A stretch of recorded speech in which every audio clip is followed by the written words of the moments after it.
It's an extremely popular and yet controversial narrative that is consistently brought up in today's NBA discussions. The game has gone soft. You'll hear the old heads say it, both athletes and fans, talking about how their generation was tougher and things didn't come as easily back in their day. Is there some bias to their opinions? Sure, of course there is. But if you ask me my opinion, the NBA has gone soft. But it might not be for the reasons you think, or the reasons the old heads say. A lot of people like to point to today's players, and act like it's all because of their sensitive and fragile personalities, and although that might be true in a few cases, I think it's far from the main reason the game has become soft. There have been multiple significant events that have taken place throughout the years that have led our game to be the soft NBA that it currently is. In this one, we're taking a look at how the game has evolved throughout the years and just try to understand just exactly what is behind this narrative that claims that today's game is soft. This tends to be a touchy subject among fans because of the nostalgia of the older crowd and the recency bias of the younger fans. Everyone wants to say that their generation of basketball is the best brand of basketball, so please, let's enter this with an open mind. Agreed? Let's dig in. The physical and punishing days of basketball go as far back as its very beginning. The game of basketball was invented in December 1891 by James Naismith, a teacher and sports coach out of the University of Kansas. The game of basketball would ultimately become one that would reward finesse, but in those early years, the athletes were still making their adjustment from physical sports like football and rugby. The game was quite exciting and violent in the beginning. Steel mesh cages had to be constructed around the courts in order to keep excited spectators and fans from interfering with play, which also led to basketball players getting nicknamed cagers. Players would often slam each other into the steel wire, and the court was frequently covered in blood. One of the early players said, "The center tap was murderous. I've seen guys crippled." So the next time someone tries to brag to you about how the 80s or 90s were the most physical era, you might want to tell them about the 1890s, when basketball was played in a bloody cage. It wasn't until the early 1900s that the steel cage was replaced with a rope mesh net, and thus the game had begun to go soft. Okay, I'm obviously kidding. That change was absolutely necessary for obvious reasons. Let's fast forward a bit. Throughout the years of the NBA's history, the game has been dominated by big men, from George Mikan in the 40s and 50s, to Russell and Chamberlain in the 60s, to Kareem, to Shaq. The big man has been a force in the league for decades and has been able to use his size and strength to impose his will, both offensively and defensively. Underneath the basket is where most of the physicality happens and where the big man makes his money. With that being said, the NBA has been slowly reducing that interior advantage for years. Thanks to George Mikan's dominance in the early 1950s, the lane under the basket was widened from 6 feet to 12 feet, and as we know, an offensive player cannot be in this lane for 3 seconds. 1 decade later, and the lane was widened again from 12 feet to 16 feet, thanks to Wilt Chamberlain's dominance. This restricts the dominant big man from being able to simply camp under the basket, which naturally forces the big man to the perimeter. A more perimeter style of basketball means a less physical game, and with a less physical game comes a softer game. Into the 70s now, the dark ages of the NBA in many ways. Drug problems were rampant in the league at this time, and so was fighting. And with that came the negative perception of the league with racist conclusions, and the popularity of the game was reaching a concerning low. The NBA had to make changes, including more specific rules of conduct between players and harsher penalties for players who engaged in fighting. Thus another move which created a softer form of basketball. Now I should clarify, not all changes the league has made to make the game softer have been negative ones in my mind. Of course the league shouldn't allow an extensive amount of fighting and violence. In fact, that's something I would like you to consider as we progress through the rest of this video. Which of these changes were absolutely necessary, and which ones would we have been better off without? Jump ahead into the 80s and we have the arrival of the saviors of the NBA, Magic Johnson and Larry Bird. With them leading the way, the 80s were an extremely competitive and physical era of basketball. Although there wasn't fights seemingly every night like there was in the 70s, the style of play was still very physical and punishing. One team embodied this physical and brutal style of play more than any other, the Bad Boy Detroit Pistons. Their style of play was notorious and went even further beyond the physicality norm of that era. This team was considered extremely dirty and did not have the respect of many of their peers. The greatest rival to the Pistons during those years were Michael Jordan and the Chicago Bulls. The Bulls and the Pistons met in the playoffs 4 straight years from 1988 to 1991. The Pistons had a famous defensive scheme created by Isaiah Thomas to contain Michael Jordan, famously known as the Jordan Rules. The rules were essentially to make Jordan work vigorously on both sides of the ball, and anytime he drove the lane, they put him on his back. Michael took a beating those years in Detroit.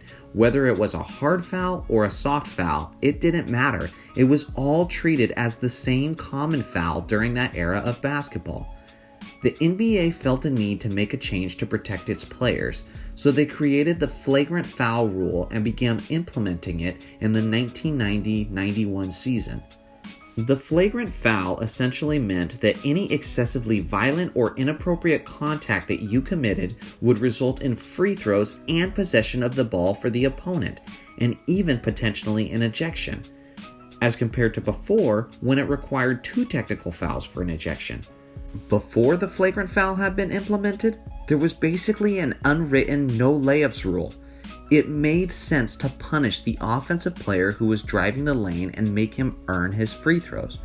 But now, with the flagrant foul, a punishing foul could result in 4 or 5 points for the opponent in just one possession and the loss of your rim protector to an ejection. The same punishing, physical style of play that was common in the 80s now didn't work as a strategy for winning basketball, and of course, the game became softer as a result. Now on to the 2000s, where the NBA made several changes to the way the game is played. One of those changes was the hand check rule. The hand check rule was originally introduced in 1994, but the rules were updated and made even more strict in 2004. In the past, defensive players were able to place their hands on the offensive player and basically steer the player in which direction he wanted the offensive player to go. But the NBA completely eliminated the defender's ability to hand check the offensive player. Of course, this creates a less physical style of play. It also creates more freedom of movement for the offense, which is the primary reason I believe the NBA made this change. Because offense is sexy. It makes plenty of highlights. Star players making plays is sexy, like slam dunks, crossover dribbles, 3-pointers, and so on. The defense controlling the offensive player is not sexy. Physical style of play is also not sexy. It's ugly, and even if it works, it doesn't entertain the casual fan. Now imagine having to defend a player as fast and explosive as Russell Westbrook, who's dribbling at the top of the key. In generations past, you would be able to place your hands on him and give him a forearm to ensure he doesn't blow by you on his way to the rim. But once the hand check rule was put in place, you couldn't do that anymore. Now you had to rely solely on your ability to slide your feet quickly in order to keep your body in front of him. But with your back to the basket and the league full of guards with crazy speed like Russell Westbrook and John Wall, how can we possibly expect the defender to be able to stay in front of him? Not only did this allow wing players to get to the rim more easily, but as we talked about earlier, there was now less the rim protector could do to stop the offensive player once he actually got to the rim, because physical defense is being punished more harshly now. This was just another step in which the league may have created a more entertaining product, but also a softer one. Another NBA-altering event took place around that same time, November 19th, 2004, arguably the most terrible day in NBA history, known as the Malice at the Palace. The matchup was between 2 title contenders and Eastern Conference rivals, the Pistons and Pacers. These two teams had a history of hard-fought battles and moments of chippiness. In fact, the game itself had plenty of physical, intense moments between the players, which had part in leading up to its climactic ending. There was less than a minute remaining in the fourth quarter. The game had been clearly decided with the Pacers holding a 15-point lead when Ron Artest fouled Ben Wallace from behind. Wallace took offense to the hard foul and retaliated at Artest, shoving him back. Players and coaches quickly surrounded the two players, trying to defuse the situation. Ron Artest then decided for some reason he wanted to chill on the scorer's table while the rest of the players and coaches sorted it out. After laying there for several moments, Artest was then hit directly by a cup of beer from a fan several rows up. In a rage, Artest ran up into the stands to punish the fan who threw the cup. Several players followed Ron into the stands, and what ensued was an absolute brawl between players and fans.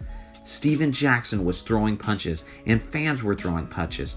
Players and coaches were trying to restrain each other. Jermaine O'Neal got involved and threw a running punch at a confrontational Pistons fan. Angry fans were throwing popcorn and drinks at the players as they entered the tunnels, and children were crying in the audience. The game had to be cut short because of the violence on display. It was a sad and disturbing sight, one like the NBA had never seen before. The following day, the league took strong action, handing out strong suspensions to the players. This game didn't just have an effect on the players' seasons and the Pistons and Pacers season, but it had an effect on the future of the NBA as a whole. You see, the NBA suffered a gigantic hit to their reputation due to this game, and the league was determined to repair their reputation to ensure nothing like this ever happened again. Remember, this entire fiasco started with some chippiness, some pushing, and trash talking between the players. So after the Malice at the Palace, the refs became even quicker to call technical fouls to defuse situations. Back in the day, players could have ongoing trash talking and you could sense the tension. But now, a player simply looks at another player wrong and the ref is quick to tee him up. You just don't see the same disdain and intensity between players anymore, but that's in large part because the referees won't let it even come close to escalating to that anymore. It may have been a necessary priority for the league to make, but in doing so, it also softened the game tremendously. That is some of the NBA's history that has brought us to the league we know today. I see a lot of players taking heat for being soft, but when you honestly look at the game's history and what brought us here, you'll see that it was mostly the league itself that made the game soft and not its players. Players today can't even play a hard style of basketball even if they wanted to. They simply aren't allowed to. But here's the question, can you honestly blame the NBA for taking this approach? I mean, who really wants to see the Celtics season ruined next year to another Kyrie Irving injury because the defending team was punishing players who drove the lane like the 80s Pistons did? Who really wants to see another escalated fight like the Malice at the Palace, where players and fans are literally fighting, leaving children in the stands crying, who came to the game just to see their heroes play basketball? I certainly don't want to see that again. The league has made many significant changes throughout the years, but honestly, I understand those changes. I loved the NBA back in the day, and sometimes I reminisce about its old school style, but I also love today's NBA. I appreciate today's game for all the things that it is, but I also appreciate it for all the things that it isn't.